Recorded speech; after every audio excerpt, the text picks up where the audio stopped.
think that absolutely putting that stigma on people that need those support services creates a barrier in itself.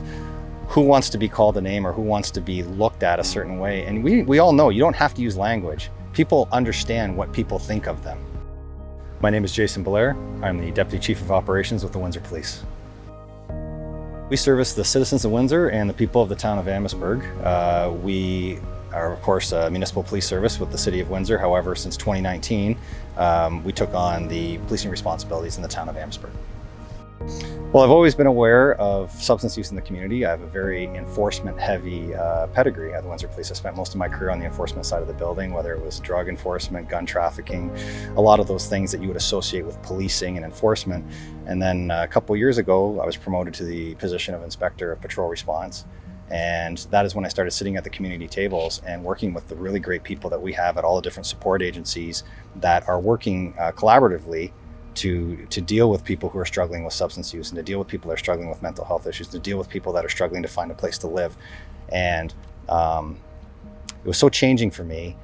It was so different than what I had been doing. And if I were to describe it, I described it at one point to someone in my family as that was my road to Damascus moment, where I sat down and I said, I have to change the way I'm thinking. This whole paradigm that I had in my head of dealing with substance use and dealing with the opioid crisis, it wasn't whole. It was an incomplete strategy, and working with the community and working with our community partners has kind of put me back on that track to work with people towards a positive outcome as best we can.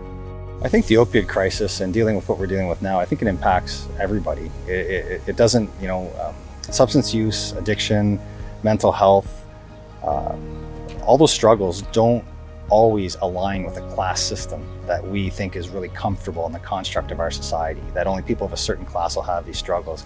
We know now that those struggles don't follow a class stream. So when we talk about police officers who by and large have good careers and they do well, they struggle. I would suggest that most police officers are generally more resilient than your average person in dealing with a lot of issues that they deal with. That said, I think that we have a lot of police officers who are impacted emotionally. Their mental health is impacted because either there's just that constant draw on empathy and trying to help people, or the constant frustration of doing the same thing over again, and the outcome is never where we want it to be because we have too many gaps to get help for people that need help, and then the officers have to return and deal with it over and over again. And that is incredibly frustrating, I think, to somebody who really cares about their community. One of the most frustrating things to me would be that you're being called to help and people really need you and you can't help. The opioid crisis has really illuminated a very, very bright light on the broad stigma that the community has on people who use substances or whatever particular stigma you want to put on somebody. And I think really as a community group, in order to try and reconcile something they don't like, they villainize it to some degree, and they don't give the thought to how somebody ended up where they were. They're just watching in the present. And that has impacted me to a significant degree because my frontline officers that work, specifically in the downtown core area, have a great relationship for the most part with the people that they're policing down there. And these are the same people that other community members who don't know them are looking at them and using the derogatory terms, demeaning language, just really looking down. I will say that the community in the last while has really amazed me with how they've come around as I've gone to community meetings, and they want to be part of a solution. So I've really seen the removal of that perspective of pick everyone up, box them up, and move them somewhere else, not my backyard. Now the community members and the business owners and the property owners are asking, okay, well, these people need help. So what are we going to do to help them so that they can fit into the community in a more meaningful way, so that they're they're not sort of stuck on this hamster wheel in this position where everybody can look down on them. And it really allowed me to take stock of, what language am I using? How am I describing what I'm seeing? And is it demeaning? Is it derogatory? And I say mostly no, or maybe I have. I think my language has changed. I think I've learned to really understand the impact of what I am saying has on somebody else. And I feel embarrassed at times about maybe some language I've used. I try to check myself in the language I use, and I think that is learning to not villainize somebody that needs help. And when I say it like that, I can't believe that we would talk the way we talk, act the way we act, when we're trying to really collaborate and develop a solution that really helps our disenfranchised and vulnerable people get the help they need. I have not been in anyone's shoes like that. I've never been in that position. And I can't even say that I understand. I can give you a best guess. And my friend who struggles with substance use told me, he says, as bad as you think it is, you need to know that it's worse. And that was good enough for me.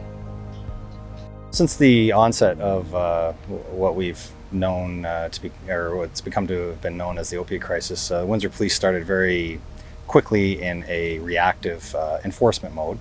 And since then, I think we've sort of taken a bit of a pivot, and we've augmented our responses, and we've become more of a collaborative partner with everybody else, looking at the broader issue rather than just the law and order issue. So our interest is community safety, not just law and order, and part of community safety is getting involved with our community partners that work at the different support agencies and working with them to develop strategies to reduce the dealings we have from a law and order lane, but also to reduce the harm that is coming to everybody else that are affected by the crisis.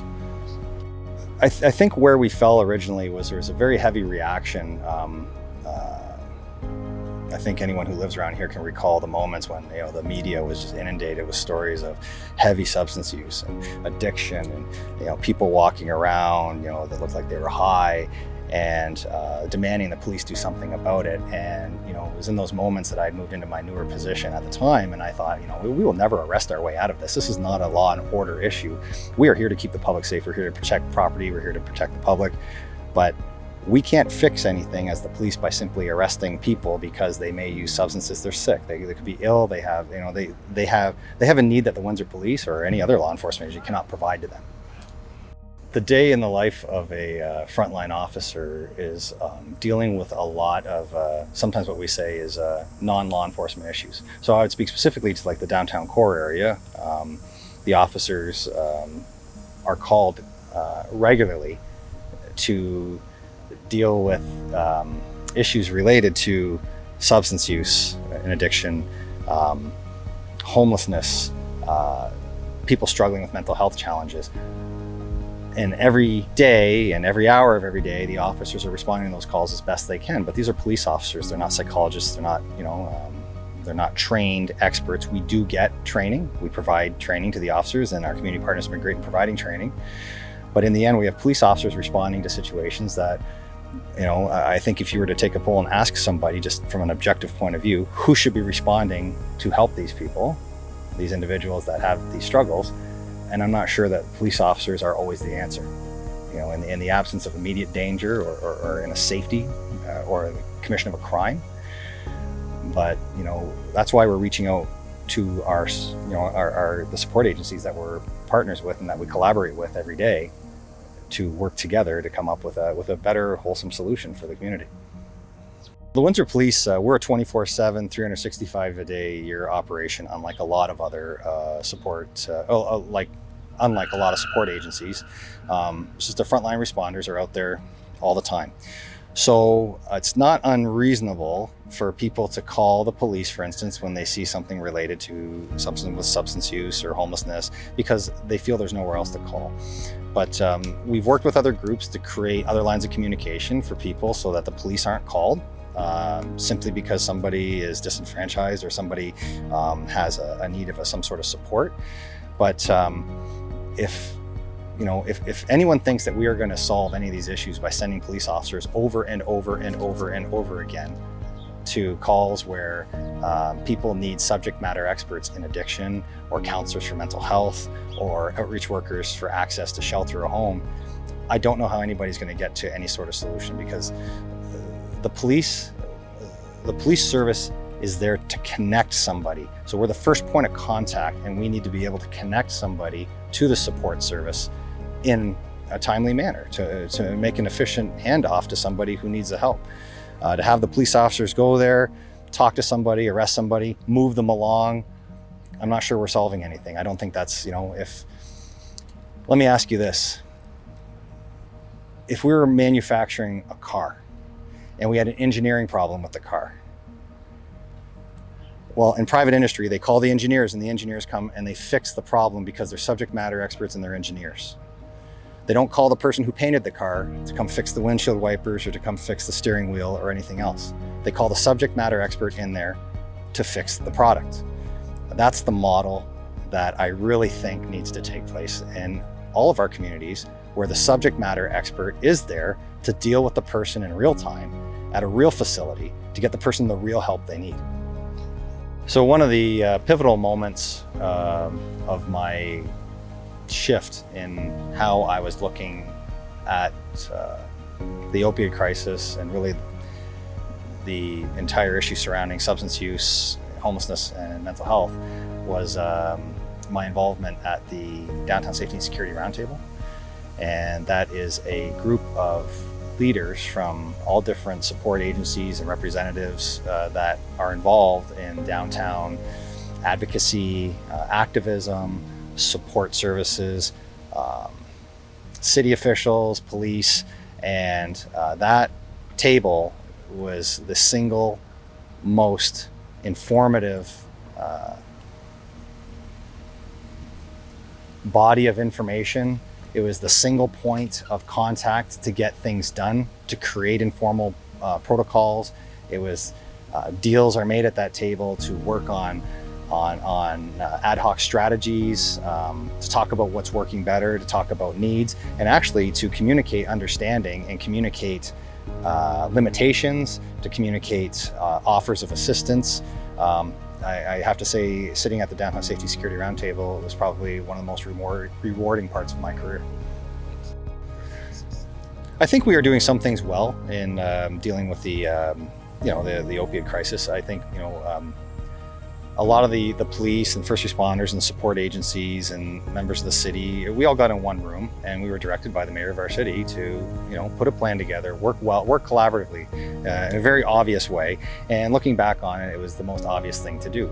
And we started putting together different groups. We have the WECOSS working group. We have some other informal agreements and protocols. We're connecting, we're doing our best to have the first connection that a vulnerable person has with a police officer. We're trying to find sort of that perfect balance in connecting that person to a support service, whether it's shelter, mental health, substance use. And we're doing that pretty well. We have good relationships. We have a common agenda. We have a lot of communication. I think what we are missing is sort of the infrastructure part of it, where the question would be to the non-frontline responders is, where can these people go to access help in a sustained way? Do I think an anti-stigma campaign is effective? Absolutely, because it impacted me. I'm currently the Deputy Chief of Police at Windsor Police, and the Label Me Person campaign made me take a very good look at what really constitutes stigma. What have I done personally in my life that puts a label on somebody because of some struggle they have? I think that personally, Michael Brennan, the executive director of the Positive Pathways now, really took me to task and forced me to have a look at what are we supposed to be seeing, what are we seeing, and really what could we see when we look at somebody on any given day at any given time. And it was something that impacted me significantly and was critical in changing the way I think.